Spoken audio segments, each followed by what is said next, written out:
सत श्री अकाल। आजकल ऑस्ट्रेलिया के स्टूडेंट वीजा को लेकर काफी चर्चा हो रही है। इंडियन स्टूडेंट्स की तरफ से एप्लीकेशंस बहुत तेजी से बढ़ रही हैं और कई एजुकेशन कंसल्टेंट्स बड़े बड़े कैंपेन चला रहे हैं।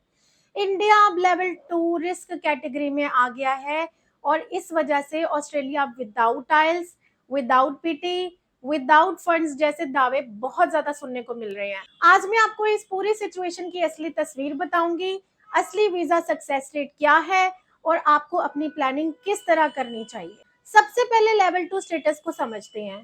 पहले भारत लेवल 3 में था, जिसका मतलब है हाई रिस्क कंट्री। मतलब ऑस्ट्रेलिया में जो स्टूडेंट्स पढ़ने जाते थे ज्यादातर अपनी यूनिवर्सिटी या कोर्स छोड़ देते थे, पर अब भारत लेवल 2 में आ गया है, यानी रिस्क कम हो गया है और स्टूडेंट्स अपनी स्टडी कंटिन्यू कर रहे हैं उसी पर्टिकुलर यूनिवर्सिटी में या उसी कोर्स में। लेवल 1 का मतलब होता है लगभग जीरो रिस्क। ये चेंज इसलिए किया गया है क्योंकि अब इंडियन स्टूडेंट्स ऑस्ट्रेलिया में अपनी पढ़ाई पूरी कर रहे हैं और स्टडी बीच में छोड़कर कोई और कॉलेज में एडमिशन नहीं ले रहे, कोर्स चेंज नहीं कर रहे या स्टडी छोड़कर काम करने नहीं लग रहे, वापस नहीं लौट रहे।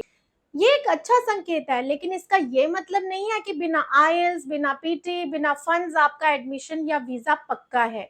असलियत ये है कि ऑस्ट्रेलिया की कोई भी अच्छी यूनिवर्सिटी या मान्यता प्राप्त यूनिवर्सिटी, रिकॉग्नाइज्ड यूनिवर्सिटी या कॉलेज बिना इंग्लिश लैंग्वेज टेस्ट के एडमिशन नहीं देता। बैचलर या मास्टर प्रोग्राम्स के लिए आईएलटीएस या पीटी या फंड जरूरी है।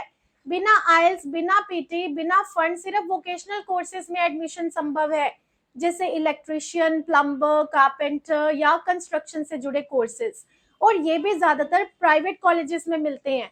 पब्लिक इंस्टीट्यूशंस में इनकी पॉसिबिलिटी बहुत कम होगी। अब बात करते हैं वीजा सक्सेस रेट की। जिन स्टूडेंट्स के पास आईएलटीएस, पीटी स्कोर या फंड्स हैं, जिनका स्टडी गैप कम है और जिनके पास सही फाइनेंशियल प्रूफ है, उनका सक्सेस रेट बहुत हाई होता है, लगभग 90% तक।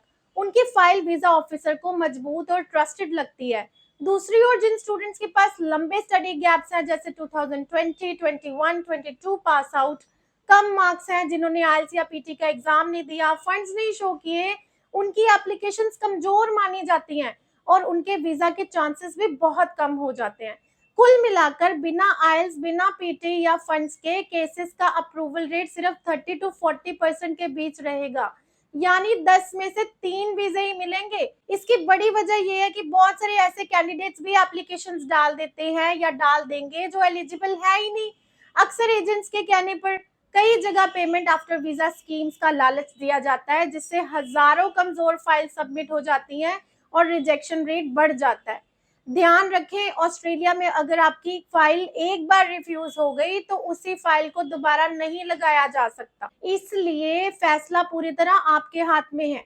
अगर आप आईएलटीएस, पीटी के साथ और प्रॉपर फाइनेंशियल डॉक्यूमेंट्स दिखाकर अप्लाई करते हो तो आपकी सफलता की संभावना 90 से 95% तक है। लेकिन अगर आप बिना आईएलटीएस, बिना पीटी, बिना फंड्स के अप्लाई करते हो तो सक्सेस रेट आधा या उससे भी कम हो जाता है। हाँ, अप्रूवल यहाँ भी पॉसिबल है, लेकिन पॉसिबिलिटी बहुत कम है।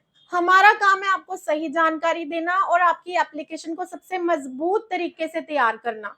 लेकिन एजुकेशन और करियर का डिसीजन शॉर्टकट से नहीं, बल्कि लॉन्ग टर्म प्लानिंग से होना चाहिए। कंक्लूजन यही है, कोई भी कंसल्टेंट आपको 100% वीजा सक्सेस का वादा नहीं कर सकता। नतीजा आपके प्रोफाइल पर और तैयारी पर निर्भर करता है। आने वाले 6 महीनों में ये ट्रेंड हजारों स्टूडेंट्स के फ्यूचर को प्रभावित करेगा। इस चैनल के जरिए मैं आपको लगातार ऑस्ट्रेलिया वीजा से जुड़ी क्लियर और लेटेस्ट अपडेट्स देती रहूंगी। समझदारी से प्लान कीजिए और अपने करियर के लिए सही कदम उठाइए। धन्यवाद।